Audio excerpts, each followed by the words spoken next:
என் அன்பு சகோதர சகோதரிகளே, ஆண்டவராகிய இயேசு கிறிஸ்துவின் நாமத்தில் என் அன்பின் வாழ்த்துக்கள். இன்றைய முத்து எனும் இந்த சிறிய தியானத்தின் மூலமாக உங்களை சந்திப்பதில் நான் மகிழ்ச்சி அடைகிறேன். கர்த்தர் தாமே உங்களை ஆசீர்வதிப்பாராக. எனக்கு மிகவும் பிரியமானவர்களே, 1 கொரிந்தியர் 15 அதிகாரம் 34வது வசனத்தை நான் மீண்டும் வாசிக்கிறேன். 1 கொரிந்தியர் 15:34. நீங்கள் பாவம் செய்யாமல் நீதிக்கேற்க விழித்துக் கொண்டு தெளிந்தவர்களாய் இருங்கள். சிலர் தேவனை பற்றி அறிவில்லாது இருக்கிறார்களே, உங்களுக்கு வெட்கம் உண்டாக இதை சொல்லுகிறேன். நீங்கள் தெளிந்தவர்களாயிருங்கள், விழித்திருங்கள். தெளிந்த ஒரு அந்த பார்வை நமக்கு தேவை என்பதை நேற்று தினத்தில் சொன்னேன். ஒரு தெளிந்த பார்வை இருந்தால் மாத்திரம்தான் நம்முடைய வாழ்க்கையில் தேவன் யார், நான் யார், என்னை குறித்த தேவ நோக்கம் என்ன என்பதை அறிந்து கொள்ள முடியும். அந்த தெளிவு இல்லாததுனால தான் நிறைய பேர் குருட்டாட்டத்தோடு வாழ்கிறார்கள் என்பதை நேற்றுக்கு முந்தின நாளும் உங்களோடு சொன்னேன்.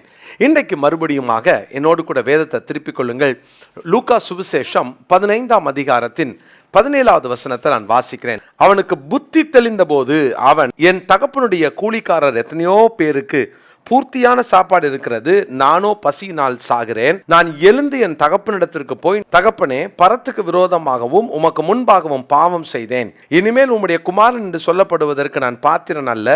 உம்முடைய கூலிக்காரரில் ஒருவனாக என்னை வைத்துக் கொள்ளும் என்பேன் என்று சொன்னார். இங்கு இளைய குமாரன் புத்தி தெளிந்த போது, புத்தியில தெளிவு இருந்தால் மாத்திரம்தான் நம்மளால நல்ல தீர்மானங்களை எடுக்க முடியும்.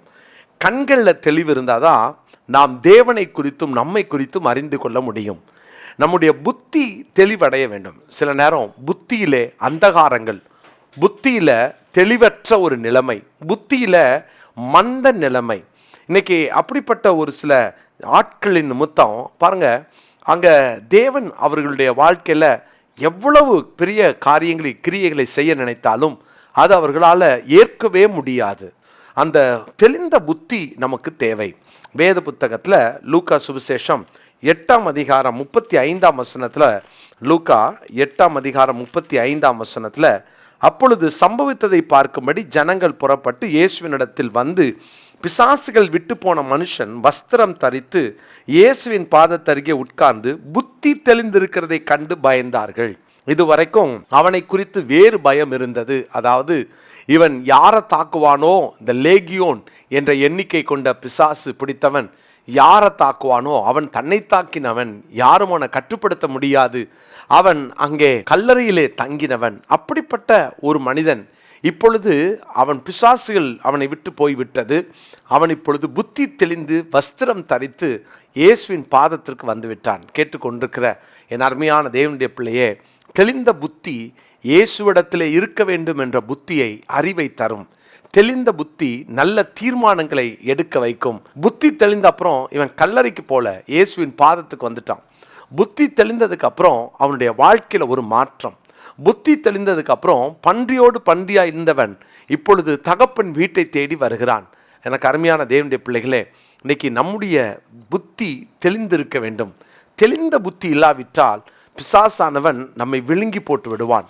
அப்போஸ்தலனாகிய பேதுருவின் 1 நிருபம் 5 அதிகாரம் 8வது வசனத்திலே வாசிக்கிறோம். தெளிந்த புத்தி உள்ளவர்களாய் இருங்கள், விழித்திருங்கள். ஏனெனில் உங்கள் எதிராளியாகிய பிசாசானவன் கர்ச்சிக்கிற சிங்கம் போல எவனை விழுங்கலாமோ என்று வகை தேடி சுற்றித் திரிகிறான். தெளிந்த புத்தி உள்ளவர்களாய் இருங்கள், விழித்திருங்கள். புத்தியில தெளிவு இல்லைன்னா நிச்சயமா பிசாசு நம்மை வஞ்சித்து போடுவான், பிசாசு நம்மை விழுங்கி போடுவான். தெளிந்த புத்தியோடு இருந்தால் தான் நம்ம கிட்ட வர்றது என்ன, நாம் எங்கு இருக்கிறோம், பிசாசு வஞ்சிக்கிறதற்கு நம்ம இடம் கொடுக்காம தெளிந்திருப்போம். பிரியமானவர்களே, தேவன் அந்த தெளிந்த புத்தியை நமக்கு தருவாராக.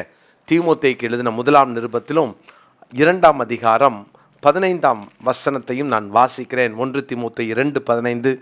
அப்படி இருந்தும் தெளிந்த புத்தியோடு விசுவாசத்திலும் அன்பிலும் பரிசுத்தத்திலும் நிலை கொண்டிருந்தால் பிள்ளை பேற்றினால் ரட்சிக்கப்படுவாள். தெளிந்த புத்தியோடு விசுவாசத்திலும் அன்பிலும் பரிசுத்தத்திலும் நிலை கொண்டிருந்தால், இன்றைக்கு தேவன் சபைக்கு எதிர்பார்க்கிற ஒரு மிக முக்கியமான குணாதிசயம் தெளிந்த புத்தி இருக்க வேண்டும்.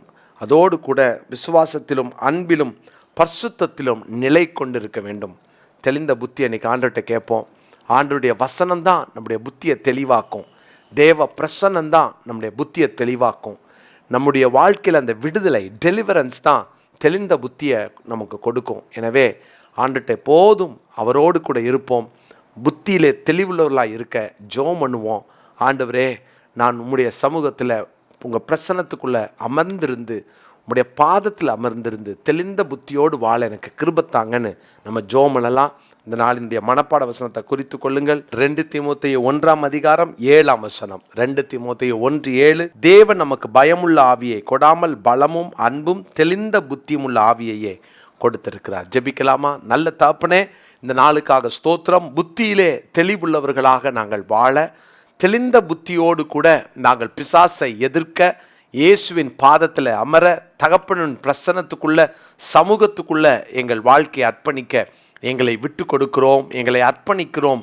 தொடர்ந்து தேவன் தம்முடைய நாமத்தை எங்கள் மூலமாய் மகிமைப்படுத்துவீராக. தெளிந்த புத்தியோடு வாழ எங்களை அர்ப்பணிக்கிறோம். இயேசுவின் நாமத்தில் ஜெபிக்கிறோம் நல்ல பிதாவே, ஆமென்.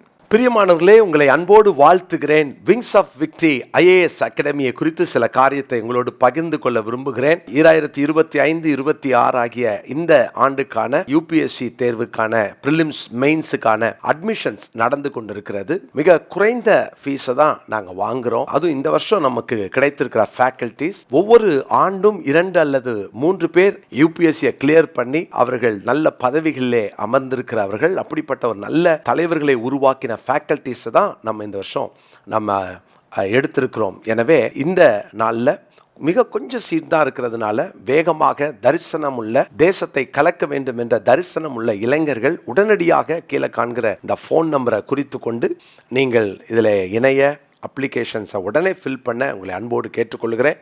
முதல்ல வரவங்க அப்ளிகேஷன் போடுறவங்களுக்கு மட்டும்தான் நம்ம ஹாஸ்டல் ஃபெசிலிட்டியை தர முடியும். மற்றபடி நீங்கள் வந்து டே ஸ்காலராகவும் வந்து படித்து போகலாம். எனவே இந்த ஆண்டு உங்களுக்கு ஒரு பெரிய வாசலை ஆண்டவர் தந்திருக்கிறார். பயன்படுத்தி கொள்ளுங்கள். கர்த்தர் உங்களை ஆசீர்வதிப்பார்.